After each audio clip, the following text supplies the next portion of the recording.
No obstante, lo que vamos a hacer, en todo caso, es, yo lo voy a ir repasando por acá, y lo que le voy a subir es una clase al, ¿cómo es que se llama? Al campus. Así que despreocúpense. Lo que pasa es que era interesante el PowerPoint para que me pudieran seguir. Bueno, a ver si lo puedo descargar. A ver si lo puedo descargar en algún lugar y lo utilizamos. Si no, la verdad que vamos a ver ámbito del derecho internacional privado, y la verdad que es un tema medio complicado de seguir si no logran visualizarlo, sobre todo para ustedes que están recién arrancando la materia. A ver.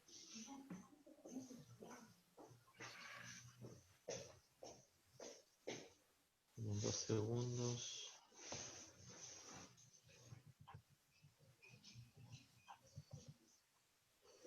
Bueno, la virtualidad, sobre todo a los que somos medios legos en esto, nos complica mal.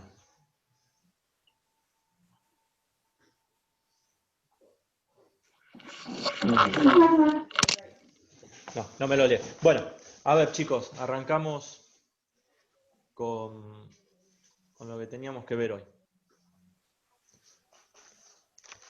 Bueno, primer tema. Quiero, en primer lugar, preguntarles, son muchos los alumnos, ahora en este momento hay 130 alumnos.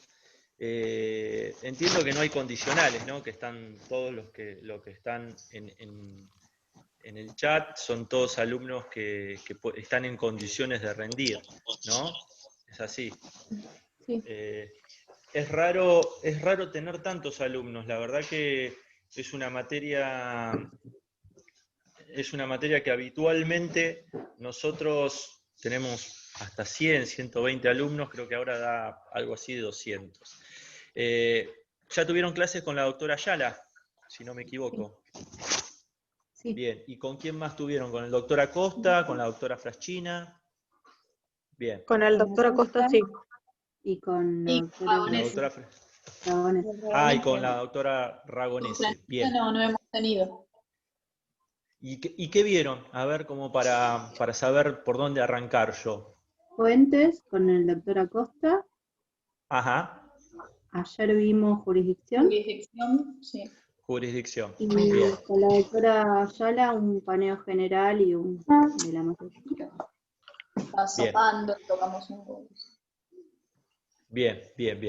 Bueno, a ver, ya por lo menos tienen un pantallazo de lo que es la materia. Intuyo, a ver, no es que intuya, yo creo que es una de las materias más difíciles de la carrera. Hoy justamente, yo cuando me levanto, lo primero que agarro como vicio es el celular y miro Twitter. Entonces leo que una alumna de la UBA decía: deseenme suerte, que mañana rindo la materia más fea de toda la carrera, Derecho Internacional Privado, y con esa se recibía. Lo cual es cierto, lamentablemente para muchos. Yo no creo que sea la más fea, pero creo que sí es una de las materias más difíciles. Cuando digo esto es que implica que ustedes tengan un conocimiento cabal de todo el derecho privado que han visto hasta el día de hoy. Y cuando digo todo, no me refiero exclusivamente a los 5 civiles, sino que también me refiero a ¿cómo es que se llama? A sociedades, a quiebra. Incluso si llegamos a ver y nos da el tiempo, les diría que hasta laboral deberían manejar. Son materias obviamente afines que nosotros las vamos a ir viendo. Entiendo que muchos de ustedes, seguramente más de un 50% de ustedes, se recibe con esta materia. Con lo cual, bienvenidos a privado para hacer la última materia con la que se van a recibir. A ver, ahí creo que lo leyó. No. Sí, lo hizo. A ver, bueno, ahora creo que voy a poder compartir. Sí, ahí está. Ahí está. Pásalo. Esperen que logré, yo no, mi mujer logró encontrar el dispositivo. Así que ahora ya lo comparto.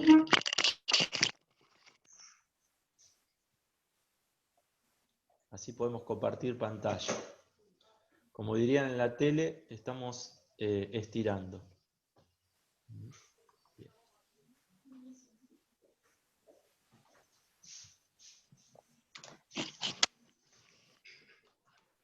Bien. Ahora sí.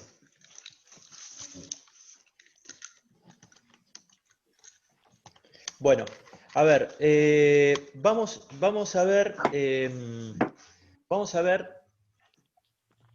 ámbito espacial y ámbito temporal del derecho internacional privado. Para esto es importante que hayan visto fuentes, porque quizás el doctor Acosta ya algo les mencionó sobre algunos de los términos que vamos a ir viendo. Es interesante que ustedes tengan presente esta clase. Es una clase, yo les decía, relativamente corta, pero sumamente importante para que puedan comprender el resto de la materia. Esta materia, ustedes saben que se debate en dos grandes temas. Uno es ley aplicable, y el otro es jurisdicción.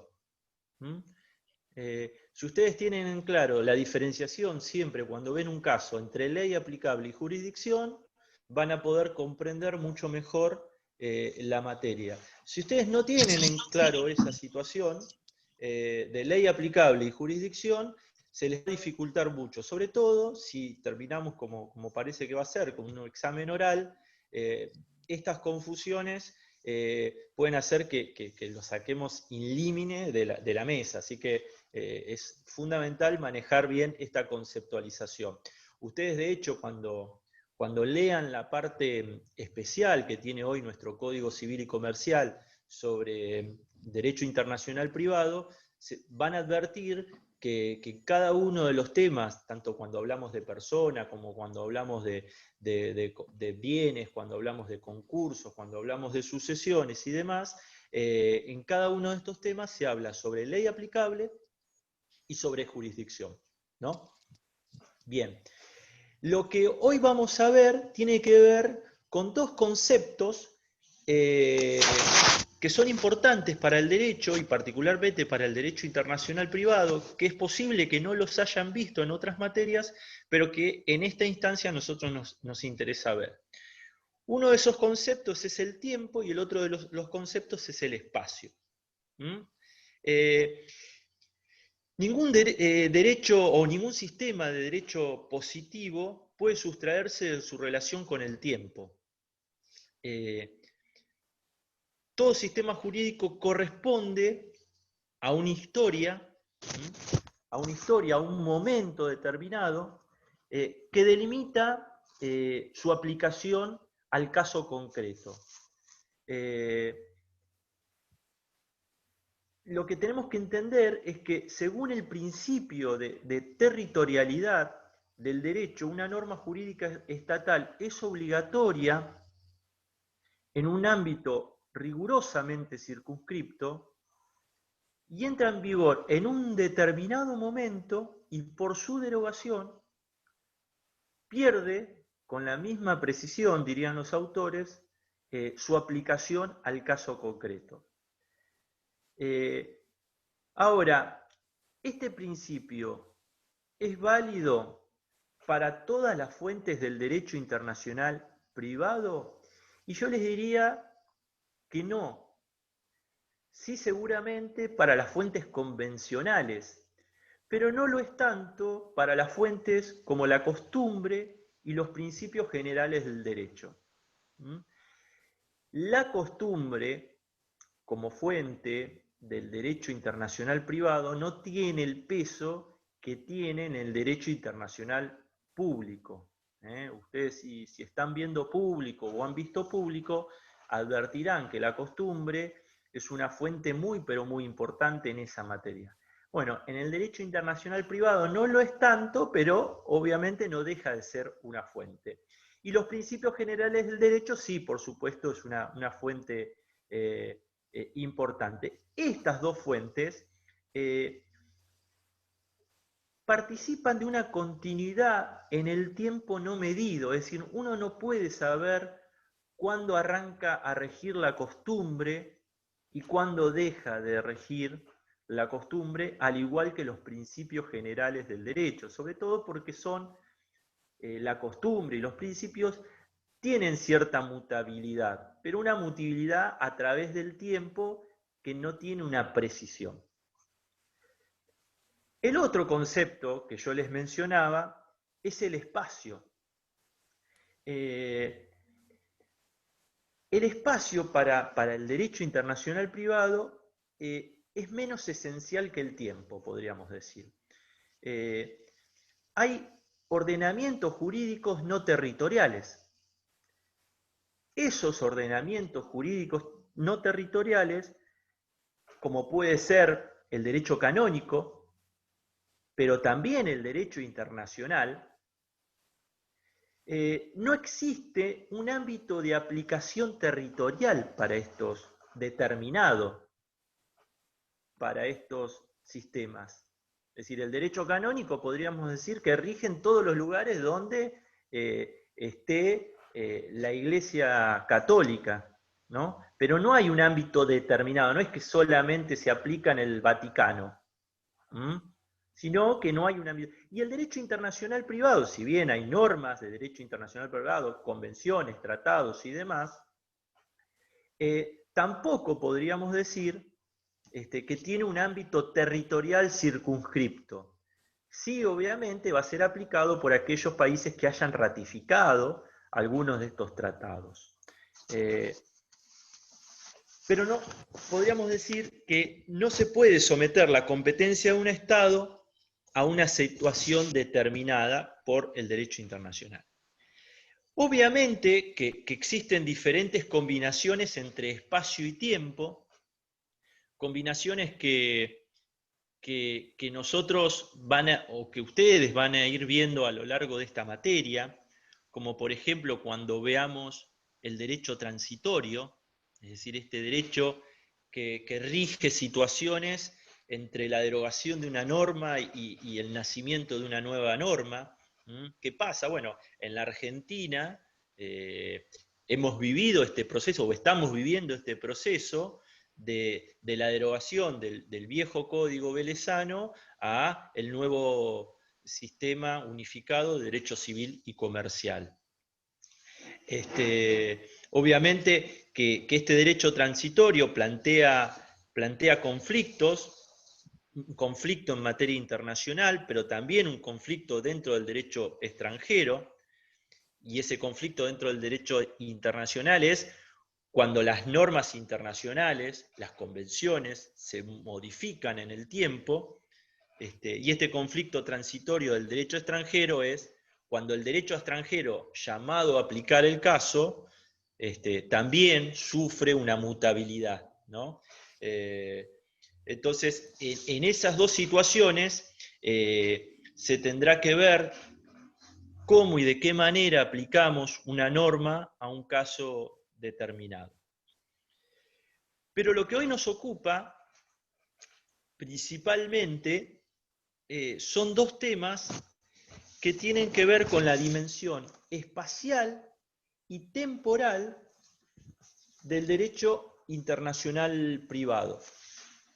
Voy a tratar de compartir pantalla. A ver.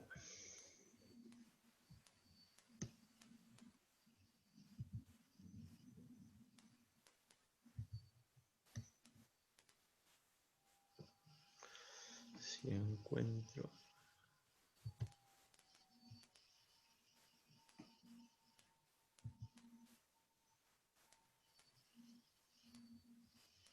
A ver.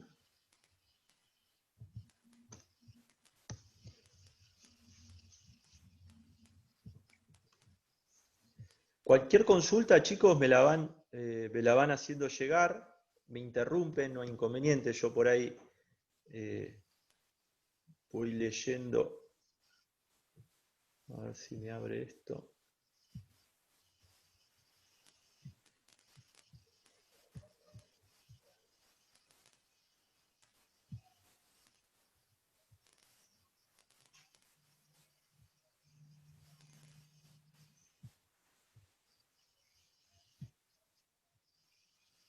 Bueno, no lo puedo abrir, me lo ha grabado mal. Bueno, nada, los cambios de... Bueno, vamos a seguir, no me voy a entretener mucho más. Bueno, a ver, les decía, me lo voy a leer acá en la otra compu. Nosotros tenemos el ámbito, en primer lugar, ámbito espacial, que se pregunta sobre dos situaciones el ámbito espacial.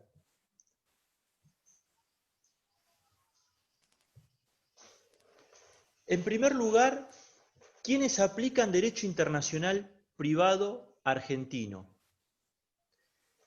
Esta pregunta la va a responder el ámbito espacial activo.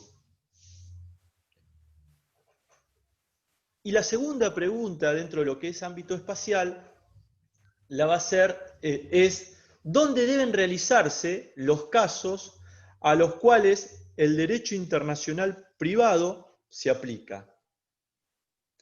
Y esta pregunta la va a responder el ámbito espacial pasivo.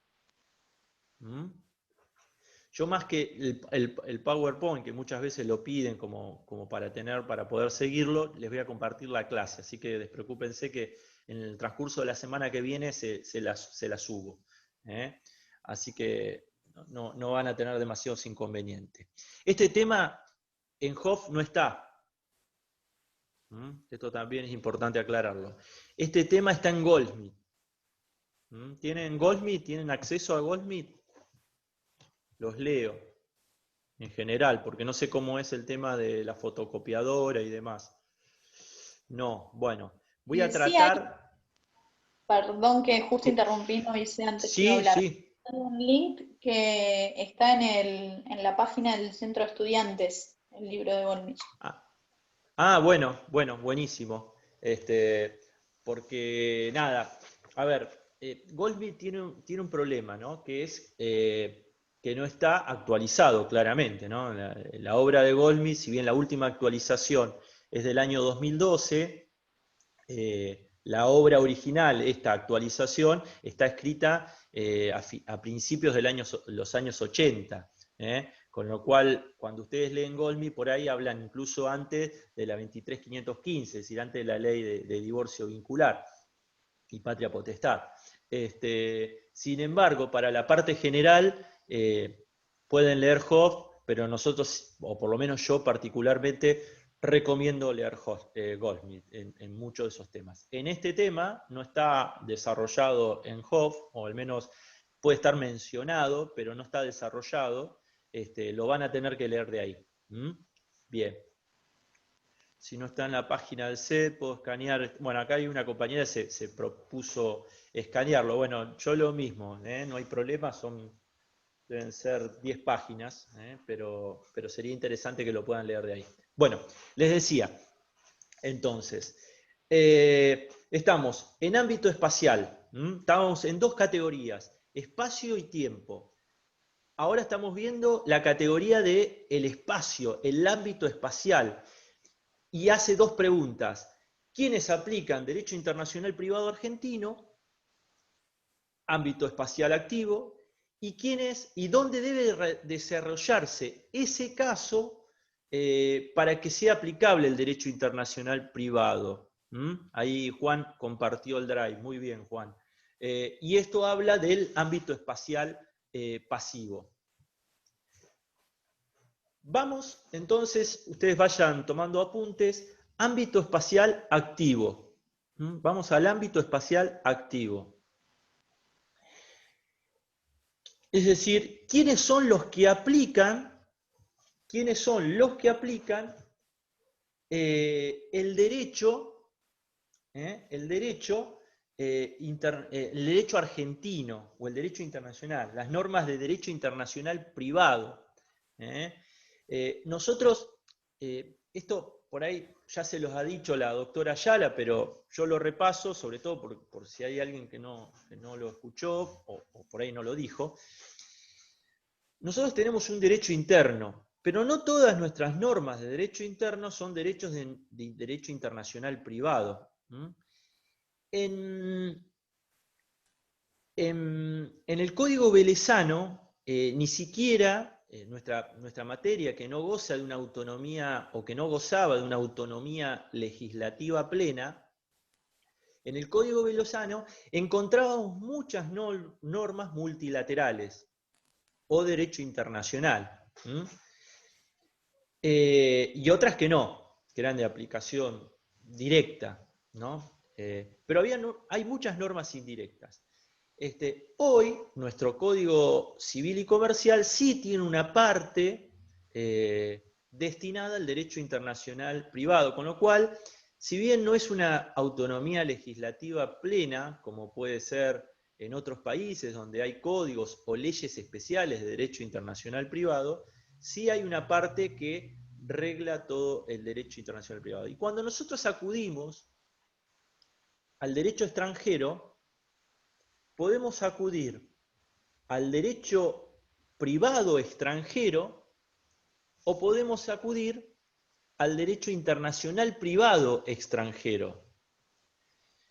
Y esta discusión tiene que ver con la cantidad de derecho aplicable a un caso determinado, que es un problema que luego lo vamos a ver cuando veamos reenvío, uno de los problemas de la parte general. El reenvío, lo tiro como título, porque incluso creo que lo van a ver conmigo, es un problema de cantidad de derecho aplicable.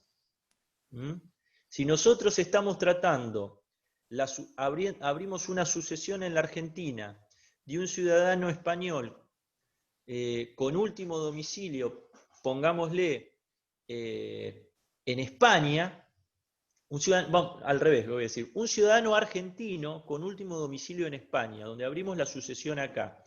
El juez argentino, por las normas de derecho internacional privado, va a ir ¿a dónde? Al último domicilio del causante para determinar la ley aplicable. ¿Y cuál es el último domicilio del causante? España. Entonces va a ir a buscar la ley española. Ahora, ¿qué ley española va a ir a buscar? ¿La de derecho privado extranjero o la norma de derecho internacional privado?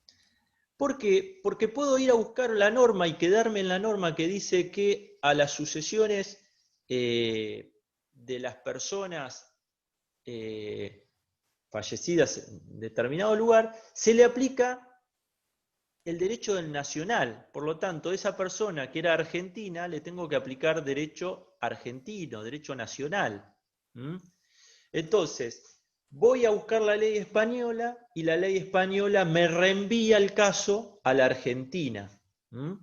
¿Y la ley argentina qué dice? Bueno, dice derecho internacional privado, dice no, pero es el último domicilio del causante. Bueno, ahí después veremos los diferentes tipos de reenvío de primero, de segundo, de tercero y cuarto grado que hay, y cuándo parar, ¿no? La pelota, es decir, bueno, porque acá lo que puede pasar es un ping-pong que lo que termine haciendo es una especie de negación de justicia, es decir, que no terminamos resolviendo el caso. Bueno, les decía, ¿quiénes son los que aplican el derecho internacional privado argentino? Bueno, en primer lugar, las autoridades argentinas. Los primeros en aplicar el derecho internacional son las autoridades argentinas. ¿Y quiénes son los que aplican esta? Cuando hablamos de autoridades argentinas, ¿a quiénes nos referimos? Bueno, nos referimos a los jueces, obviamente, claro está, pero también nos podemos referir a funcionarios administrativos.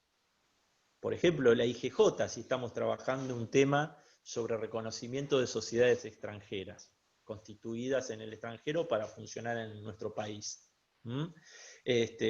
Los escribanos, ¿no? Cuando tienen que protocolarizar una escritura con respecto a un bien inmueble cuya existencia se encuentra en nuestro país, pero cuya compraventa se formalizó en el extranjero. ¿Mm? Entonces, los primeros que aplican nuestro derecho internacional son las autoridades argentinas en un sentido amplio, jueces, funcionarios administrativos, escribanos, etc. Obviamente dentro del país y en el ejercicio de sus funciones, ¿no? Por supuesto. ¿Quiénes otros? Bueno, los funcionarios consulares. Los funcionarios consulares, en el ejercicio de sus funciones, estando en el extranjero, también hacen aplicación del DIP interno. ¿Y quiénes otros? Bueno, otros que hacen aplicación del DIP son los funcionarios extranjeros. ¿Y quiénes pueden ser los funcionarios extranjeros? Bueno, jueces también, escribanos, funcionarios administrativos. Bueno, en principio vamos a hacer la sencilla, vamos a hablar de los jueces, que pueden aplicar nuestro DIP, pero lo pueden hacer por dos razones. Pueden aplicar porque hay una convención que rige la relación entre los dos países con respecto a casos determinados. Es decir, cuando ambos países han ratificado, es decir, la Argentina y el otro país han ratificado este tratado, las autoridades extranjeras hacen aplicación de ese DIP. Pero no lo hacen, no como derecho argentino, sino que lo hacen como un derecho propio. Porque esa convención no es derecho propio nacional, es propio también de ellos. Sin embargo, es una convención que obviamente nos rige. Y el otro caso, cuando yo mencioné, por eso me adelanté a mencionarlo, el caso del reenvío. Es decir, un juez extranjero puede terminar aplicando una norma nacional por efecto del reenvío. Goldsmith, es decir, la pregunta, cuando no está legislado sobre todo, de por qué vamos a buscar un derecho extranjero, tiene que ver con buscar la mayor justicia para la resolución del caso, ¿no? Y obviamente este principio de equidad, de justicia, es un principio que rige el accionar de los jueces, ¿no? Entonces, de buscar una solución justa al caso. Entonces hace muchas veces que el juez busque diferentes dispendios normativos que puedan resolver, obviamente que tengan contactos razonables con el caso dado. Bien, entonces, dijimos, ¿quiénes aplican dentro del ámbito espacial activo el derecho internacional privado interno? Bueno, autoridades argentinas, funcionarios consulares y extranjeros, y autoridades extranjeras cuando el DIP sea de naturaleza convencional o a través del reenvío. Esos son los casos. Vayamos al ámbito espacial pasivo. En este caso del ámbito espacial pasivo, el DIP interno, el DIP nacional, se aplica a cuantos casos lleguen a conocimiento de autoridades argentinas, siempre y cuando no sean aplicables el conjunto de los tratados internacionales adheridos por la Argentina, o los tratados de Montevideo particularmente. Les han mencionado como fuente los tratados de Montevideo seguramente, ¿no? El doctor Acosta. Bien. Sí. Entonces, el presupuesto, para hablar del ámbito espacial pasivo, es decir, cuál es el problema que se está planteando en este tema, es la ubicación de los bienes, hechos o actos en diferentes países, la diversidad de fuentes vigentes que enfocan un mismo problema sobre dichos bienes, hechos o actos, y lo resuelve de diferente manera. Es decir, este es el problema que plantea el ámbito espacial pasivo. Es decir, cuando hay bienes, hechos o actos situados en diferentes países, cuando hay una diversidad de fuentes que resuelven ese tipo de problemas, pero que además esas fuentes lo resuelven de manera diferente.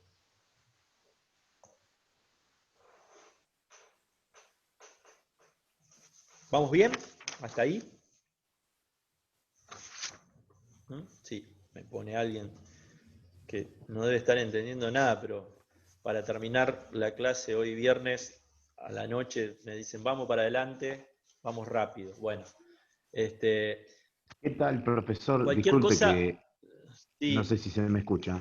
Sí, sabe sí, que, o sea, entendí la explicación de ámbito espacial, entendí, creo creer que entendí, de ámbito espacial, pasivo y activo, pero sí. no estaría graficándome a qué se refiere todo este tema del ámbito espacial. A ver si me lo podría explicar un poco más esto. ¿A qué nos referimos con ámbito espacial?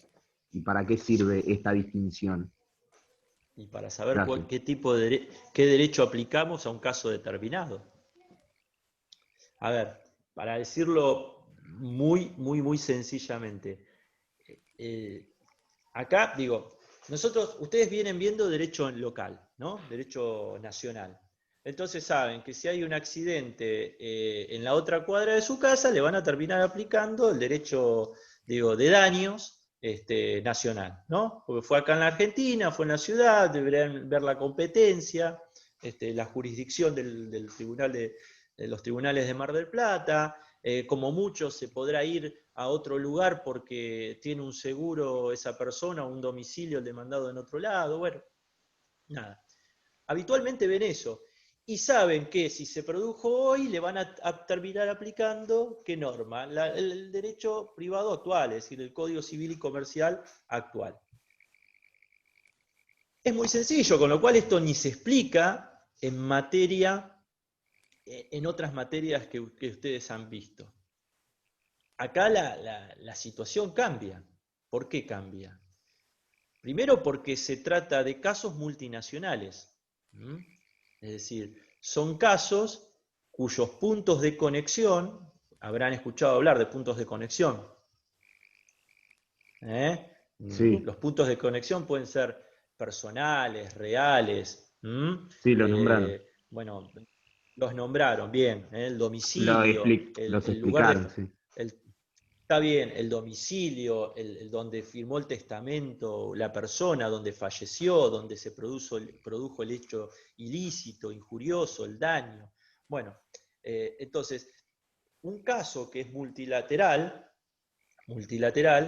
lo que podemos tener el inconveniente es, bueno, a ese caso multilateral, es decir, el argentino que fallece en España, con último domicilio en España, pero cuya sucesión se abre acá. Entonces, lo primero que tenemos que saber es decir, bueno, espacialmente, ¿dónde se tiene que haber producido el hecho convocante, el hecho relevante, para saber cuál es el derecho que voy a ir a buscar para resolver ese caso?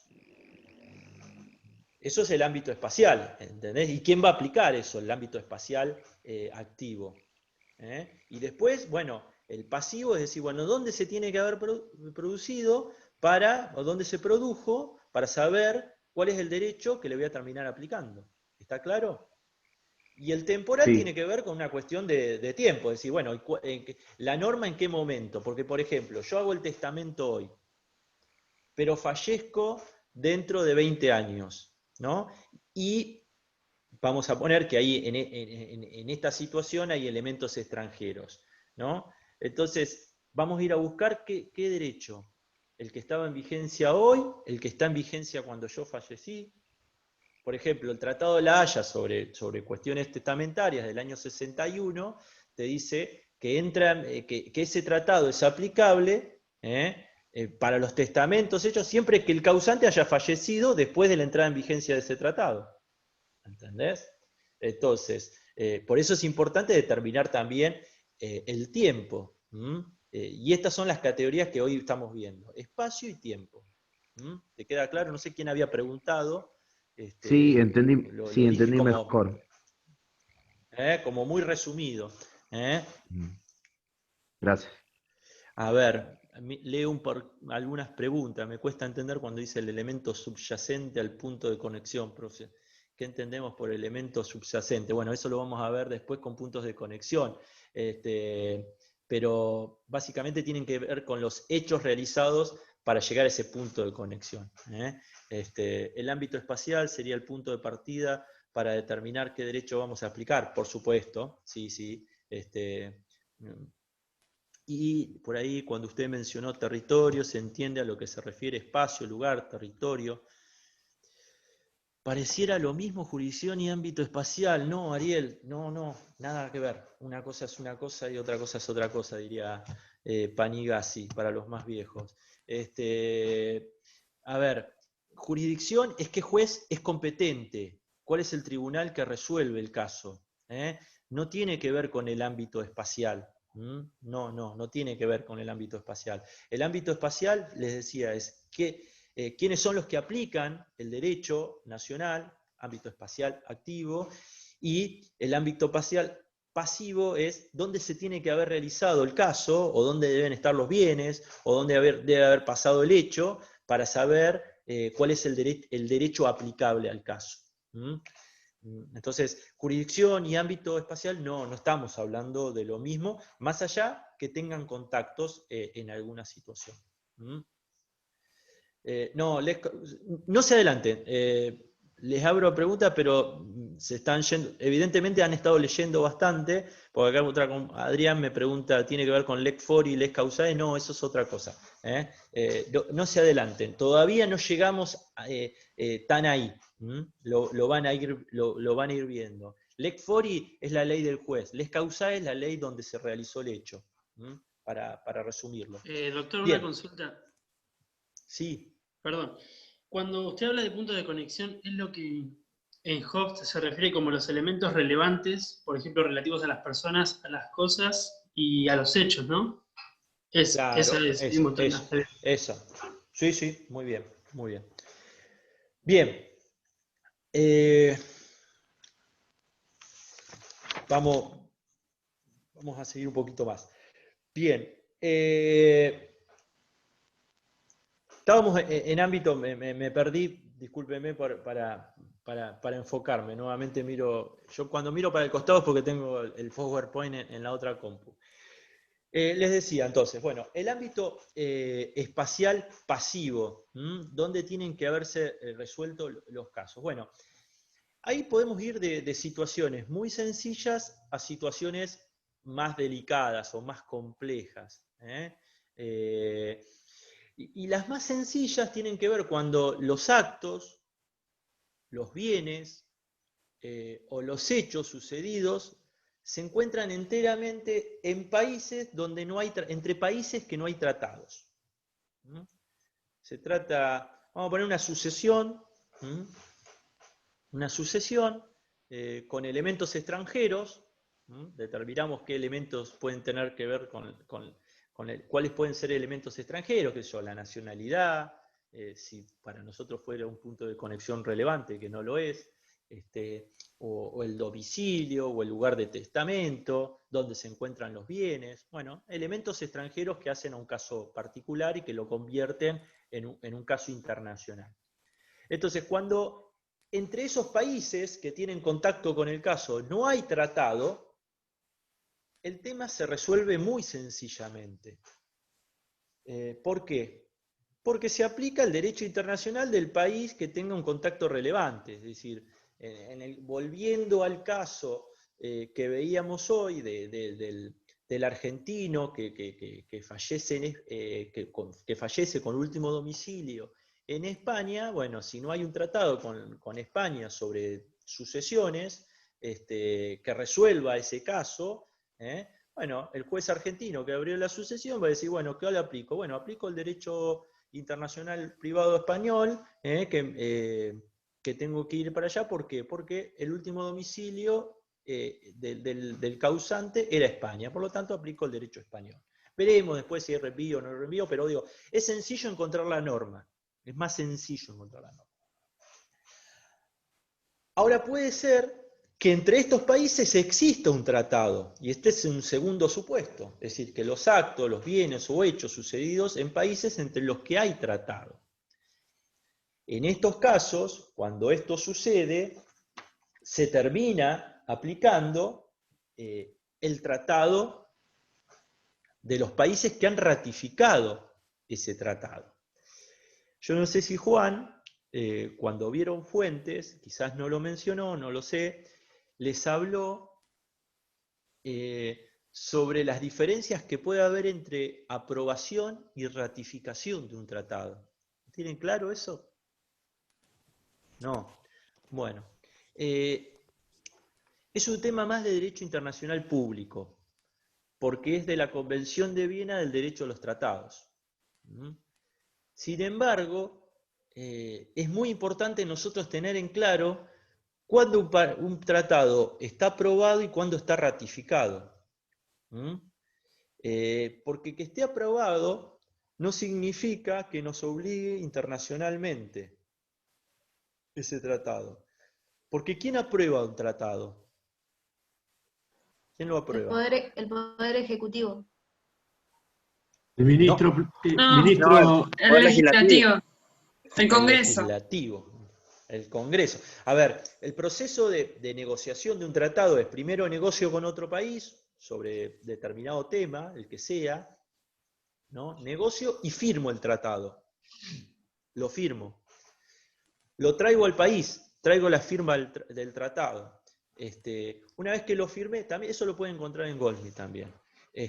Cuando lean, si leen un poquito de fuentes de Goldsmith, no les digo todo, porque lean de donde les ha dicho Juan, pero lean 2 o 3 páginas de Goldsmith que habla sobre derecho a los tratados, que es interesante, en la parte de fuentes.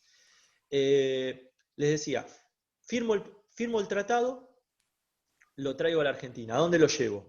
¿Quién firma el tratado? El Poder Ejecutivo, ¿no? Es decir, el presidente habitualmente manda a algún representante, que es el que lo va a negociar, algún ministro del área de lo que se esté negociando.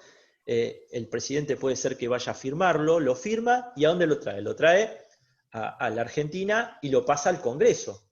Y el Congreso, si le da aprobación, bueno, obviamente después pasa al Poder Ejecutivo para que se termine ratificando, ¿no? Bueno, ya sabemos el proceso ya a esta altura de sanción de leyes.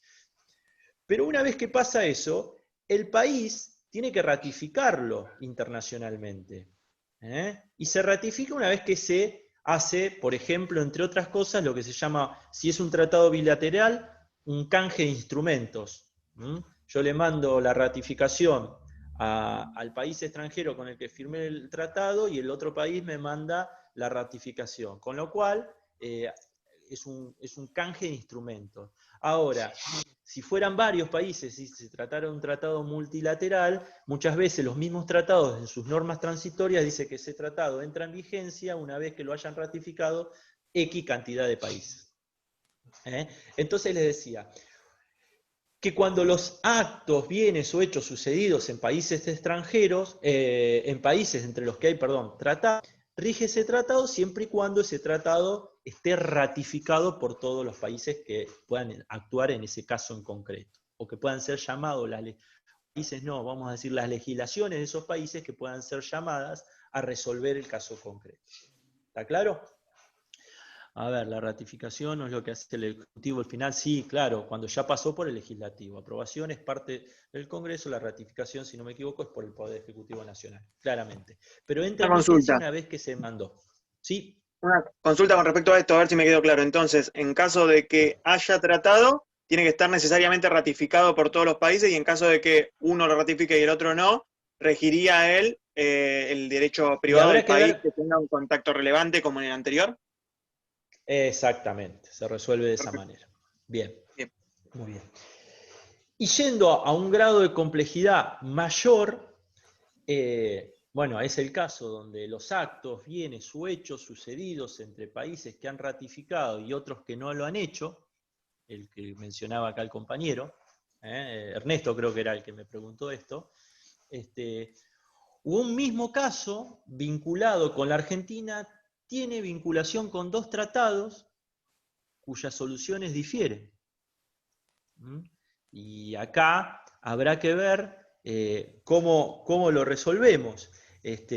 Si pasa esto, Goldmich recomienda aplicar el último tratado. El último tratado. Se entiende que es más justo, que el último es como que ha avanzado en los principios de justicia. Entonces, si hay dos tratados con soluciones diferentes que ambos países han ratificado, siempre es conveniente aplicar el último. ¿Podría repetir esto último? No sé qué es lo último, esto que dije o lo anterior. A ver, Adrián, que me estás preguntando. Abrí el micrófono si querés.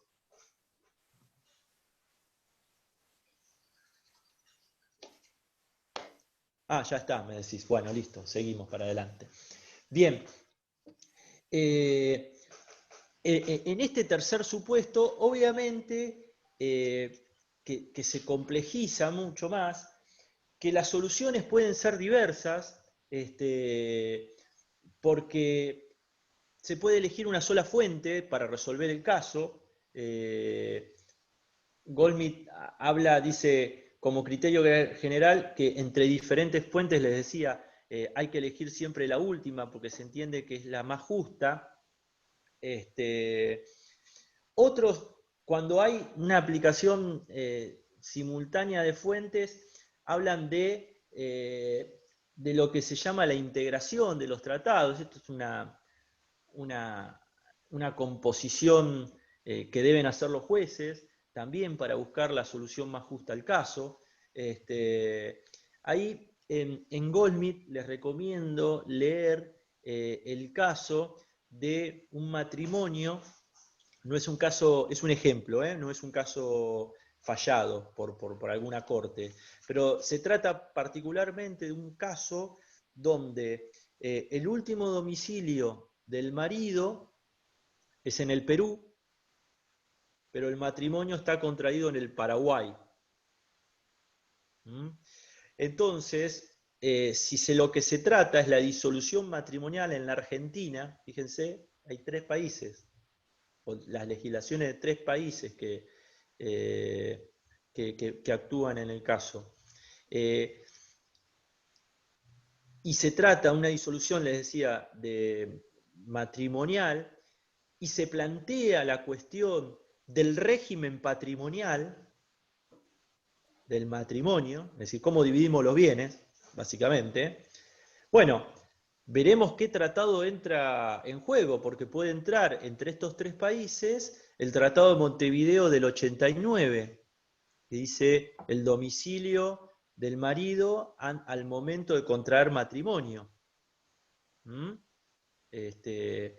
O puede entrar en juego el Tratado del 40, de Montevideo del 40, que habla del primer domicilio conyugal para la aplicación del régimen patrimonial de bienes. O la ley nacional, que también habla del domicilio conyugal al momento de contracción del matrimonio. Y esto es importante tenerlo presente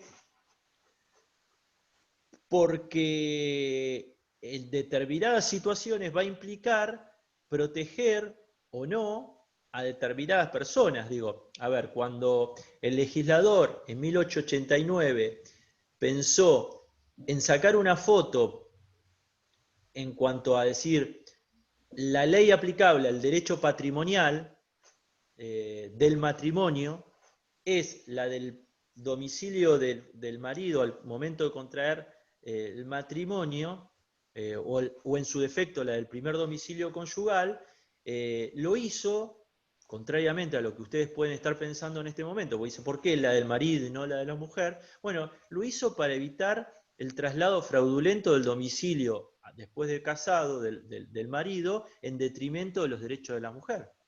Es decir, para proteger a la mujer, porque la mujer era la parte débil en ese entonces en las capitulaciones matrimoniales. Entonces, si yo me caso con un determinado régimen jurídico y mi marido empieza a modificar los domicilios de manera de sustraerse a sus responsabilidades el día de mañana, podía estar perdiendo, bueno, yo mujer no, digo la mujer en esa situación.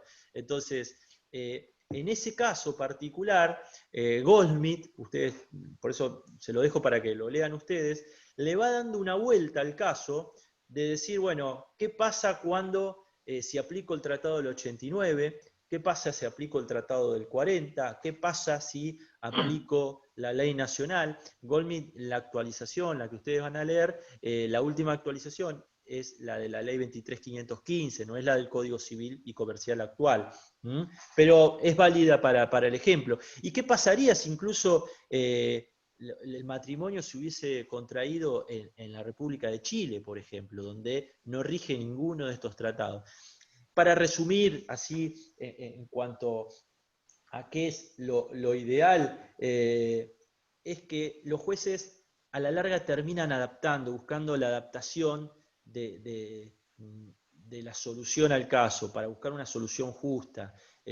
Hoff hablaba más derecho material y menos derecho formal, siempre decía. Es decir, vamos a los bifes, vamos a ver cómo resolvemos de forma justa, de manera tal que ninguna de las dos partes pierdan, y respetar el espíritu de la ley. En casos que tienen este tipo de complejidad, digo, donde no sabemos qué tratado aplicar, o qué ley de derecho internacional privado debemos aplicar. En esos casos, por eso se los dejo para que lo vayan leyendo ustedes, que me parece interesante. Yo les voy a dejar, que se los voy a escribir acá, mi correo electrónico. Yo sé que estoy con 130 alumnos, estoy prácticamente cometiendo un suicidio, pero les voy a dejar mi correo electrónico de dnjuridico@yahoo.com.ar, y las dudas que vayan surgiendo de esta clase me las van haciendo llegar ahí, y yo con tiempo se las voy respondiendo antes del parcial. Bueno, sigamos. A ver, perdón, hay una alumna que está esperando. ¿Quién está esperando? Tengo a alguien, supuestamente ingresaban automáticamente. Perdón, no, es una compañera que se le cortó y volvió a entrar, pero capaz que ya se fue. Bueno. Bueno. Listo. Bueno, sigamos. Ámbito temporal. Ámbito temporal. Ya esto es más sencillo. Y es más sencillo porque acá es algo de lo que ya mencionamos. En realidad, por ahí hasta me adelanté. Es cuándo empieza y cuándo termina la vigencia de un conjunto de normas. Cuándo empieza y cuándo termina la vigencia de un conjunto de normas. Esto nos va a dar la respuesta el ámbito temporal activo. Y el otro tema es cuándo deben haberse realizado los casos para que sea aplicable el conjunto de las normas de derecho internacional privado. El ámbito temporal pasivo.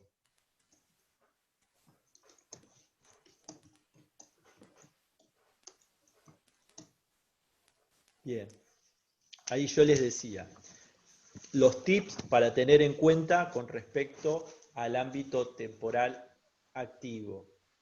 El primero, las normas internacionales dependen de la ratificación que haga o no nuestro país, ¿no? La aplicación de normas internacionales depende de la ratificación, o de tratados internacionales dependen de la ratificación o no que haga nuestro país. En tratados bilaterales, como les mencioné hoy, la ratificación va a ser mutua para que pueda ser aplicable. Y en multilaterales, seguramente esos tratados determinen un número mínimo de ratificaciones. Segundo punto relevante a tener en cuenta con respecto al ámbito temporal activo que no hay que confundir aprobación con ratificación. La aprobación no obliga internacionalmente al país. Con la aprobación solo no nos vemos obligados internacionalmente. Y otro tema a tener en cuenta en este particular de ámbito temporal activo es el cese de la vigencia de ese tratado, ya sea por denuncia o por transcurso del tiempo.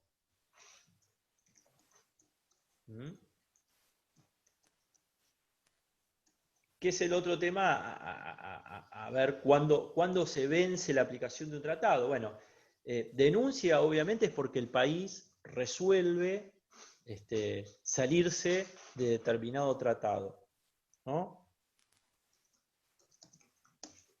Y el transcurso del tiempo es cuando también el mismo tratado fija por cuál es el periodo que va a tener vigencia ese tratado.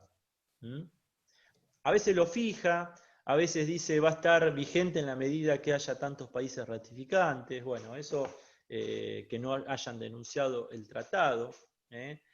No siempre, ustedes saben, a ver, si nosotros vemos la ley nacional, sabemos que ley posterior deroga ley anterior, ¿no? Principio general del derecho. Bueno, en materia de derecho internacional privado no siempre es así. No siempre es así. ¿Por qué no siempre es así? Y bueno, primero porque tiene que ser un tratado exactamente que trate el mismo tema, el que derogue al anterior.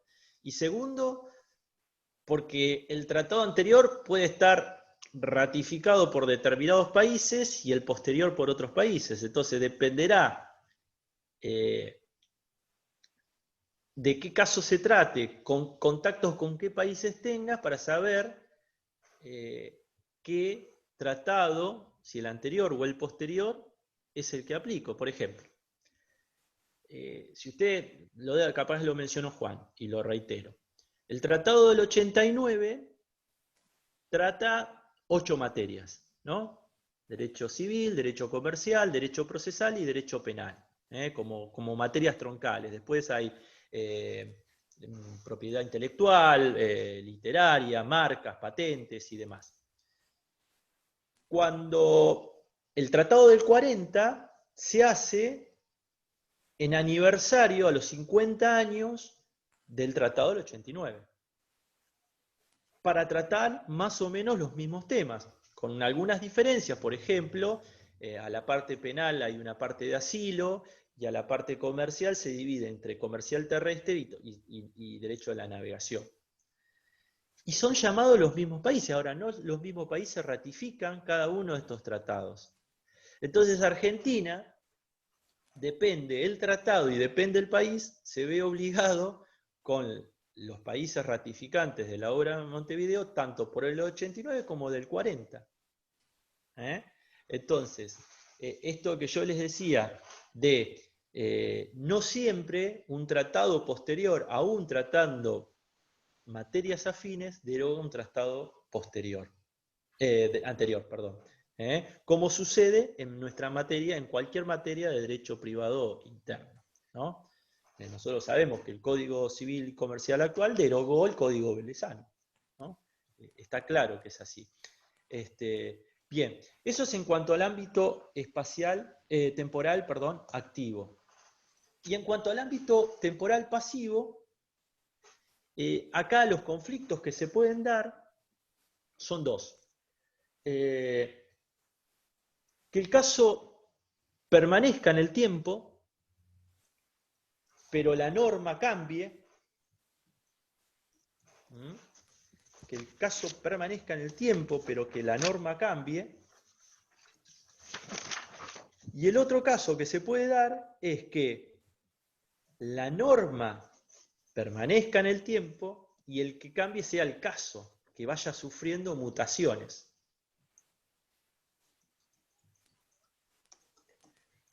Esto, por ejemplo, en la obra de Montevideo no ha sido resuelto.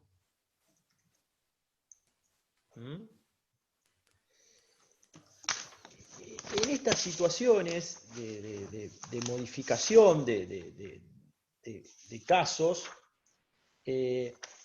habitualmente se puede recurrir a algunos tratados que resuelven esa cuestión. Particularmente habrá que ver el tratado en cuestión, en particular si lo resuelve, y si no lo vamos a terminar resolviendo por los principios generales del derecho. Esta es una realidad. Nosotros, en este sentido, tendremos que buscar cuál es la solución más justa al caso. Nosotros ahí tenemos un par de normas a tener en cuenta con respecto al ámbito temporal pasivo. Y una de esas normas importantes del artículo 7 del Código Civil y Comercial. ¿Qué dice el artículo 7 del Código Civil y Comercial? Así a grandes rasgos, si se acuerdan. Perdón, ¿puedo hacer una consulta antes de que avances?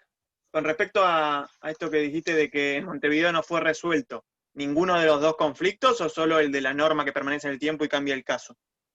No, ninguno de los dos conflictos. Ah, ninguno no. Bien. Les decía, ¿sobre qué habla el artículo 7? Que repite un poco el artículo 3 del Código Velezano.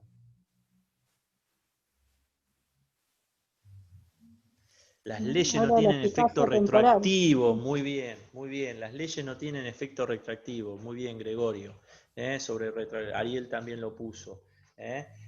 Tiene que ver con la retroactividad de las leyes. Con la retroactividad de las leyes. Entonces, una norma que se sanciona en el día de hoy no tiene aplicación para atrás. No lo tiene.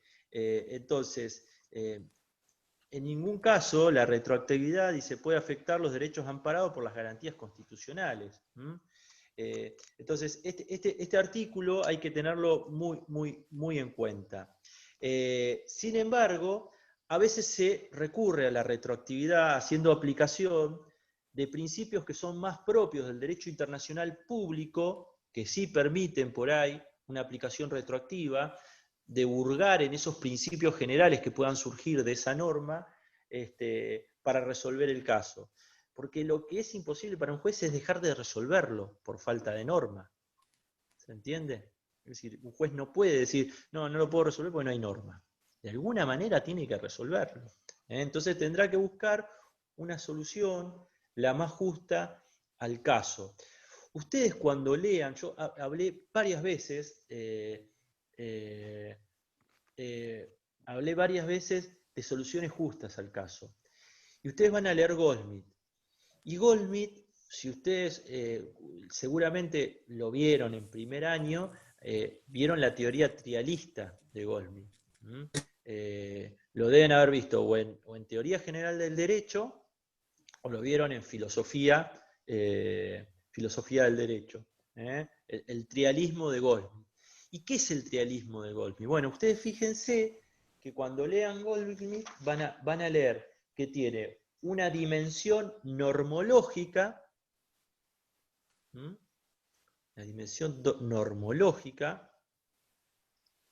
que es la norma, es decir, les va a hablar sobre la norma. ¿Qué haces, hijo de puto? Una dimensión sociológica,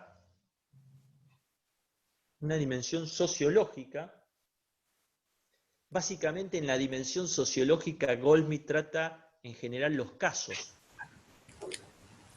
los fallos muchas veces. Hay alguien ahí con micrófono medio abierto, que no sé si me está puteando o no, pero bueno, lo perdono, porque entiendo la clase que estoy dando.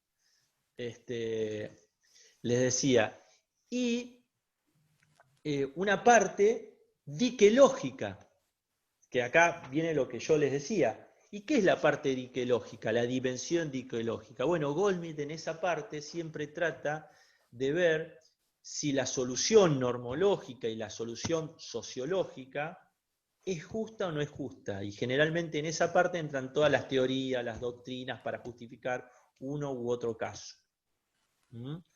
Entonces, cuando ustedes lean Goldsmith van a decir, uy, pero ¿por qué está volviendo? Parece como hasta reiterativo. Bueno, para que ustedes lo terminen de entender, o no, digo, pero por lo menos para que tengan una idea de cómo escribe Goldsmith, porque es muy complejo de leer, toda su obra, y particularmente lo que ustedes van a leer ahora, está dividida en la parte normológica, sociológica y diquelógica. Léanlo tranquilo, léanlo con tiempo. Goldsmith no se lee 3 días antes de un examen. Goldsmith se lee ya, ahora, y antes también, antes de ayer también. Yo siempre recuerdo, yo doy clases de esta materia desde el año 2007, 2008. Y había una docente, la doctora Hoff, Aruja, que cuando llegó me dijo, no te hagas problemas si no entendés la materia, que yo la tardé 10 años dando clases para entenderla. Bueno, es una materia muy, muy compleja, por eso requiere mucho, mucho estudio y mucha lectura. Y Goldsmith no es sencillo, por eso le decimos estudien de Hoff, ¿no? Pero en este caso, como Hoff no lo trata, les diría que lo lean de acá. Pero yo voy a hacer más, les voy a ayudar un poquito más y les voy a pasar la clase resumida, para que ustedes por lo menos puedan estudiar de ahí más Goldsmith. Repito, se está grabando, de ahí más Goldsmith. Si después dicen, pero eso no lo dio el doctor Núñez. No, pero estaba en Goldsmith, y lo estoy diciendo acá y está grabado para todo el mundo.